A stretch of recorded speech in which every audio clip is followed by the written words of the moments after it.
سلام، روزتون بخیر باشه. به کانال یوتیوب من خوش اومدین.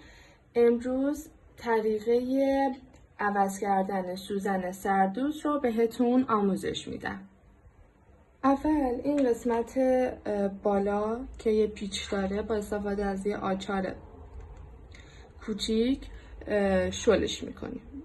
بعد از اینکه شل کردیم، حالا با استفاده از دست یا با استفاده از هند خیلی آروم این سوزن شکسته رو در میاریم.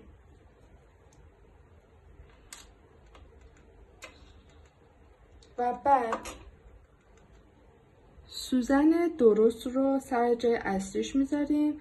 فقط یک نکته داره. این نکته هم اینه که قسمت جلوی سوزن به صورت صافه و قسمت پشت یه تیکه شیار داره. ببینید این قسمت یه تیکه شیار داره که قسمت پشته. حتما باید توجه داشته باشین که سوزنمون رو به صورت صاف باید قرار بدیم. اگه به صورت صاف نباشه دوباره حالا یا بد میزنه یا اینکه میشکنه. با استفاده از پنس اون یکم به داخل هل میدیم و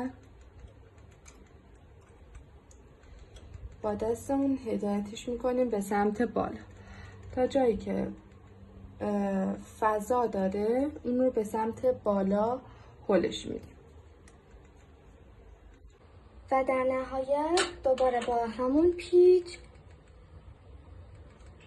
این کار رو سفت میکنیم.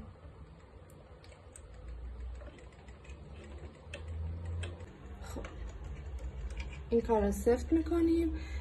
حتما دقت کنید که سوزن به صورت صاف و دقیقا روبروی شما قرار گرفته باشه و تا سوزن نشکنه یا اینکه دوخت بد نزنه. و در نهایت این کار رو